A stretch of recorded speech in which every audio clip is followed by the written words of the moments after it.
अगर आपने DHA valley में साल 2012 से पहले कोई फ़ाइल परचेज़ की है तो आज की ये वीडियो आपके लिए। अस्सलाम वालेकुम everyone, this is Urwa and you are watching my YouTube channel.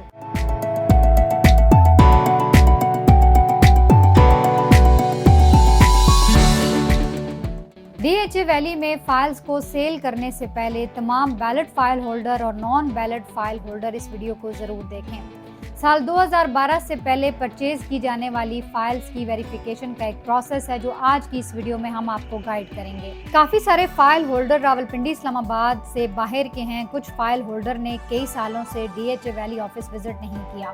कुछ क्लाइंट्स के एड्रेस वगैरह अपडेट होते हैं जो कि यहाँ प्रॉपर अपडेट नहीं करवाए जाते। मोबाइल नंबर या ईमेल एड्रेस ना अपडेट होने की वजह से मैनेजमेंट की तरफ से इन्हें कोई नोटिफिकेशन मौसूल नहीं होता।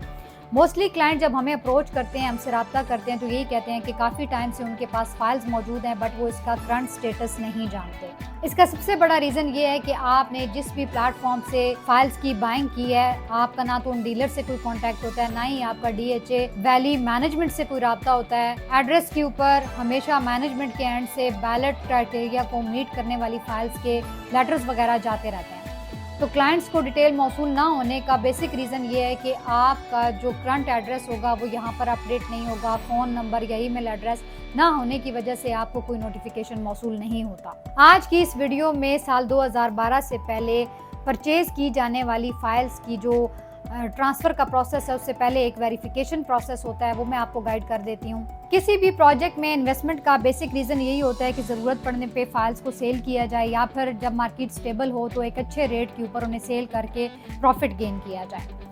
यहाँ पर अगर आप अपनी फाइल्स को सेल करने निकलते हैं तो रेट्स में डिफरेंस तो आपको देखने को मिलेगा। कभी अच्छे रेट्स हैं, कभी माइनस में हैं, कभी प्लस में हैं। उसके साथ साथ स्पेशली 2012 से पहले वाली फाइल्स और first allottee ballets file and non ballets file, चाहे वो बैलेट फाइल हैं चाहे नॉन बैलेट फाइल हैं, उसकी फर्स्ट अलॉटीज और साल 2012 से पहले परचेज की जाने वाली तमाम फाइल होल्डर्स को जिस प्रोसेस से गुजरना होगा वेरिफिकेशन प्रोसेस, वो ये है कि आपने जो भी DHA मैनेजमेंट को पेमेंट की है थ्रू बैंक, उसकी तमाम तर स्लिप्स की वेरिफिकेशन की जाती है। आपकी फाइल्स की वेरिफिकेशन होगी। इसमें जो टाइम ड्यूरेशन रिक्वायर्ड होगा वो 15 to 20 डेज का ड्यूरेशन है।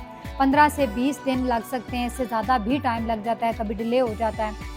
तो मैनेजमेंट के एंड से आपकी फ़ाइल प्रोसेस का जो तरीक़ाकार है उसमें वेरिफिकेशन की जाएगी जो पेमेंट्स आपने थ्रू बैंक DHA को पे की है। इसलिए आप जब भी फाइल सेल करने निकलें मेक श्योर करें कि आपने ऑलरेडी इस प्रोसेस को फॉलो किया है। बैलेट नॉन बैलेट के फर्स्ट अलॉटी और तमाम तर वो क्लाइंट्स जिन्होंने साल 2012 से पहले अपनी फाइल्स की परचेजिंग की है। DHA वैली के मोस्टली क्लाइंट ऐसे हैं जो कि काफ़ी टाइम से अपनी परचेजिंग करके बहुत ही मुतमईन बैठे हुए हैं। उन्होंने कभी DHA वैली ऑफिस विजिट नहीं किया, किसी से रब्ता नहीं हुआ, अपनी फाइल्स के करंट स्टेटस को नहीं जानते। तो ये स्पेशली वीडियो आपके लिए इसलिए है क्योंकि अगर आप अपनी फाइल्स को सेल करने का इरादा रखते हैं और आपने ये परचेजिंग 2012 से पहले की है या फिर आप फर्स्ट अलॉटी हैं तो आप अपनी फाइल्स का जो वेरिफिकेशन प्रोसेस है उसको कंप्लीट कर लें, क्योंकि यहाँ पे टाइम ड्यूरेशन में डिले हो जाता है, टाइम ज़्यादा लग जाता है। अर्जेंट बेसिस पर फाइल सेल करने निकलेंगे तो फाइल की ज़ाहिर सी बात है वेरिफिकेशन के बाद ही ट्रांसफ़र पॉसिबल है, तो आपको अर्जेंट बेसिस पर उसके अगेंस्ट कोई पेमेंट नहीं मिलेगी। DHA वैली से रिलेटेड किसी भी तरह की इन्फॉर्मेशन के लिए स्क्रीन पर दिए गए नंबर पर रब्ता कीजिए या हमारे ऑफिस विजिट कीजिए।